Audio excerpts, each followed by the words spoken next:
দেখুন, এটা যেমন হয় যে যখন আপনি ইয়ারফোনস আপনার কানে ঢুকিয়ে মিউজিক শুনতে শুরু করেন, তখন sound in the form of waves আপনার কানের ভেতরের দিকে ট্রাভেল করতে থাকে।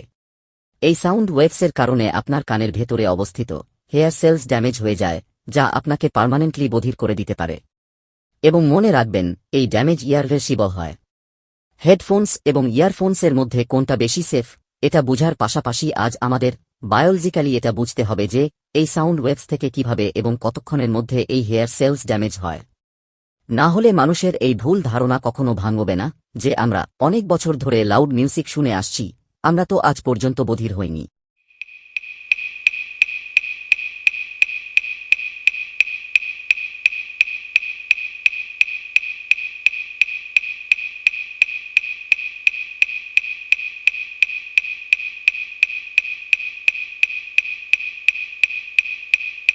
এই ভিডিওতে আমি এয়ারবাডস এবং ইয়ারফোনস শব্দগুলোকে ইন্টারগেবলি ব্যবহার করব।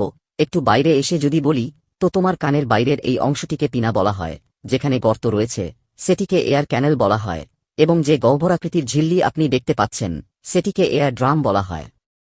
আপনি হয়তো অনেকবার লোকজনকে বলতে শুনেছেন যে কানে থাপ্পড় মারবেন না, না হলে কানের পর্দা ফেটে যাবে।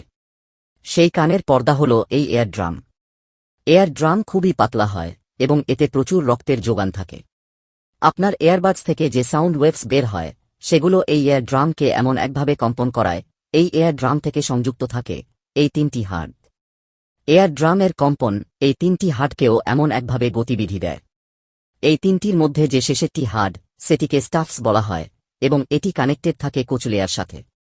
দেখুন, ইনার এয়ারের মোট দুইটি অংশ রয়েছে, একটি হল ভেস্টিবুলার পোর্শন এবং অন্যটি হল কোচলেয়া। ভেস্টিবুলার পোর্শন আপনার শরীরের ব্যালেন্সের জন্য দায়ী হয়, তাই আজ আমরা এর কথা বলবো না। আমাদের মনোযোগ থাকবে কোচলেয়া এর উপর। কিন্তু তার আগে বুঝুন যে এই দুই ব্যক্তি যারা খালি এবং পূর্ণ জলের ট্যাঙ্কে বসে পা নাড়ছে, এর মধ্যে সমান গতিতে পা নাড়ানোর জন্য কার বেশি শক্তি বা তাকত লাগবে? অবশ্যই সেই ব্যক্তিকে যে জলে পা নাড়ছে। কেন? কারণ তরল বায়ুর তুলনায় ঘনত্বপূর্ণ হয় এবং সেখানে বেশি শক্তি প্রয়োজন। একইভাবে কোচলেয়া তরল ধারণ করে, তাই বায়ুর তুলনায় ঘনত্বপূর্ণ হয়, এবং আমাদের এয়ারবাডস থেকে যে সাউন্ড ওয়েভস বা শক্তি এয়ার ক্যানেলের মধ্যে বায়ুতে ভ্রমণ করে আসে, এটি সেগুলোকে 20 গুণ বেশি শক্তিশালী করে দেয় এই হাড়গুলো। কারণ স্টাফসের কোচলেয়া কানেক্টিং এলাকা অনেক ছোট। এখন কোচলেয়া এর ভেতরে থাকা এই ছোট ছোট হেয়ার সেলস এবং প্রতিটি হেয়ার সেলের উপরে থাকা এই স্টেরেলিয়া, এই সব খেলা এই হেয়ার সেলস এবং স্টেরেলিয়া এর ক্ষতি হওয়ার উপর। যখন আমরা লাউড মিউজিক শুনি, তখন এই স্টেরেলিয়া এমন একভাবে বাঁকা হয়ে যায়, এবং যখন আমরা বেশি সময়ের জন্য উচ্চ শব্দ মিউজিক শুনি, তখন এই হেয়ার সেলসগুলি এমন একভাবে সংকুচিত হয়ে যায়। চিন্তার বিষয় হচ্ছে, যদি ইয়ারফোনসগুলি সেফলি ব্যবহার না করা হয়, তাহলে এই হেয়ার সেলস এবং স্টেরেলিয়াতে পার্মানেন্ট ড্যামেজ হওয়া সম্ভব, এবং বর্তমানে তরুণদের মধ্যে এটি ঘটছে। এবং দুঃখজনক বিষয় হল, বর্তমানে পৃথিবীর কোনো হাসপাতালে এর কোনো চিকিৎসা নেই। কিন্তু দাঁড়ান, এই সমস্ত কথা কতটা অবাস্তব শোনায় তা আমরাও জানি এবং ডাক্তাররাও জানেন। বিনা ইয়ারফোনস এ জীবন চলবে না। একবারের জন্য ধরে নেওয়া যাক যে যারা আনন্দের জন্য শোনেন তারা ইয়ারফোনস পরা বন্ধ করে দেবেন। কিন্তু সেই শিক্ষার্থীদের কি হবে যারা পড়াশোনার জন্য ইয়ারফোনস ব্যবহার করেন, যারা কোর্স দেখেন, যারা অফিসে বসে এডিটিং করেন, যারা শৌচালয়ে রিলস দেখেন? তাদের জন্য কোনো সমাধান তো হবে। হ্যাঁ, সমাধান আছে, এবং সেই সমাধান হল 60-60 রুল। ডাক্তাররা স্পষ্টভাবে উল্লেখ করে থাকেন যে 60% বেশি ভলিউমে শোনা যাবে না এবং 60 মিনিটের বেশি সময়ের জন্য শোনা যাবে না।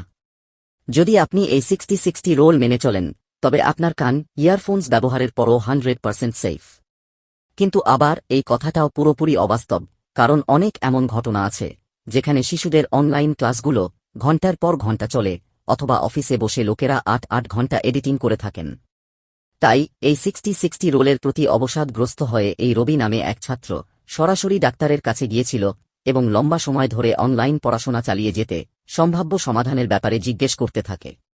ডাক্তার সাহেব রবিকে ভালোভাবে বুঝিয়ে বললেন যে যদি আপনাকে লম্বা সময় ধরে অনলাইন পড়াশোনা করতে হয়, তাহলে সবসময় সোর্স অফ সাউন্ড এবং এয়ার ড্রামের মধ্যে দূরত্বের বিষয়ে বিশেষ মনোযোগ দিতে হবে। যখন আপনি এয়ারফোন ব্যবহার করেন, তখন সোর্স অফ সাউন্ড এবং কানের পর্দার মধ্যে দূরত্ব সবচেয়ে কম হয়। অর্থাৎ এয়ারফোন বা এয়ারবাডস অডিও ডিভাইসের ব্যবহারের অপশনগুলির মধ্যে সবচেয়ে বিপজ্জনক এবং সবচেয়ে আবর্জনায় ভরা।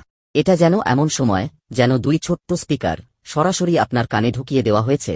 যখন আপনি হেডফোন ব্যবহার করেন তখন শব্দ উৎস থেকে ইয়ারড্রামের দূরত্ব একটু বেশি হয়। এই বিষয়টি পরিষ্কার প্রমাণ করে যে ওভার দ্য ইয়ার হেডফোনগুলি ইয়ারফোনের তুলনায় অনেক বেশি ভালো যদি কানের সুরক্ষা বিবেচনায় নেওয়া হয়। এখন যেহেতু রবির বাড়ি ব্যস্ত এবং রাস্তার পাশেই ছিল, তাই ডক্টর পরিষ্কারভাবে তাকে সুপারিশ করেছিলেন যে যদি আপনি নয়েজ ক্যান্সেলিং হেডফোন কেনেন তাহলে সেটা সোনায় সোহাগা। উচ্চমানের নয়েজ ক্যান্সেলিং হেডফোনের নিজস্ব বৈশিষ্ট্য আছে।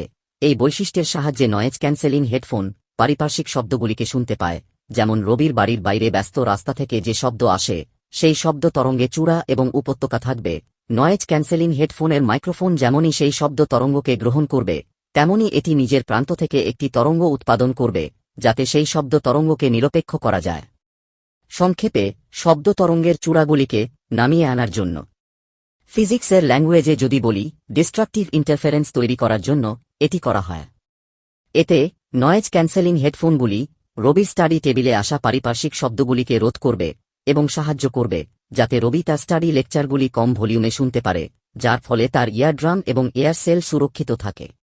নয়েজ ক্যান্সেলিং হেডফোনগুলি ব্যাকগ্রাউন্ড সাউন্ড কমাতে উচ্চ ঘনত্বের ফোমও ব্যবহার করে, যা আপনার কানকে বাইরের শব্দ থেকে সিল করে দেয়। যদি পেছনের শব্দ কম হয় তাহলে স্টাডি করার সময় ভিডিও লেকচারগুলিকে মনোযোগ দিয়ে শোনার জন্য রবি তার ভলিউম বাড়াবে না। ভলিউম না বাড়ালে কানও নিরাপদ থাকবে। এরপরে ডক্টর সাহেব কানের সুরক্ষার জন্য রবিকে সেরা পরামর্শ দিয়েছিলেন, তা আমি নিজেও ব্যক্তিগতভাবে আমার দৈনন্দিন জীবনে অনুসরণ করি। যদি সম্ভব হয় তাহলে ইয়ারফোনস বা হেডফোনস না ব্যবহার করে স্পিকারগুলি ব্যবহার করুন। যদি রবি তার ঘরকে যতটা সম্ভব নীরব করে এবং কম ভলিউমে স্পিকারগুলি ব্যবহার করে তাহলে তো কোনো সমস্যা নেই, কারণ মূল সুবিধা হচ্ছে সোর্স থেকে সাউন্ড এবং ইয়ারড্রামের মধ্যে দূরত্ব অনেক বেশি। দ্বিতীয়ত, আপনার কানের খাল মুক্ত এবং তাতে বাতাস চলছে। এই বাতাস চলাচলের ধারণাটিকে এভাবে বুঝুন যে আপনার কান প্রাকৃতিকভাবে যে মোম থাকে তা বাইরে থেকে আসা ব্যাকটেরিয়াগুলিকে আটকে রাখে। এতে ব্যাকটেরিয়াগুলি আপনার কানের মধ্যে প্রবেশ করতে পারে না এবং ইনফেকশন রোধ করা যায়। কিন্তু ঘণ্টার পর ঘণ্টা যখন আমরা ইয়ারফোনস পরে রাখি তখন কানের খাল শুকিয়ে যায় এবং ব্যাকটেরিয়াগুলি আটকাতে পারে না, আর তখনই ইনফেকশনের কারণ হয়। এছাড়া যদি আপনি নোংরা ইয়ারফোনস ব্যবহার করেন তাহলে পুরো সম্ভাবনা আছে যে আপনার কানের মধ্যে ওটিটিস এক্সটার্না বা পিম্পল হয়ে যাবে। ওটিটিস এক্সটার্না একটি গুরুতর রোগ, যেটাই বাংলাদেশে প্রতি বছর মোট 15 লক্ষ কেস দেখা যায়। এই রোগে মানুষের কানে ইনফেকশন হয়ে যায়, বাইরের কান লাল হয়ে যায় এবং কান ফুলে যায়। ডক্টর সাহেব স্পষ্ট শব্দে এই বলতে চান যে কানকে দীর্ঘ সময় ধরে সুরক্ষিত রাখার জন্য ইয়ারফোন থেকে বেটার হল হেডফোন, হেডফোনগুলি থেকে বেটার নয়েজ ক্যান্সেলিং হেডফোন এবং নয়েজ ক্যান্সেলিং হেডফোনগুলি থেকে বেটার স্পিকার। আপনার এই ব্যাপারেও মনে রাখা উচিত, এয়ারড্রাম থেকে শব্দের উৎস দূরে থাকলেই শুধু কাজ হবে না, ডিউরেশন এবং লাউডনেস দুটোই মাথায় রাখতে হবে, ভলিউমও কম হতে হবে। ভিডিওটি ভালো লাগলে লাইক করতে পারেন এবং এমনই ইন্টারেস্টিং ভিডিও দেখার জন্য চ্যানেলটিকে সাবস্ক্রাইব করতে ভুলবেন না। ধন্যবাদ।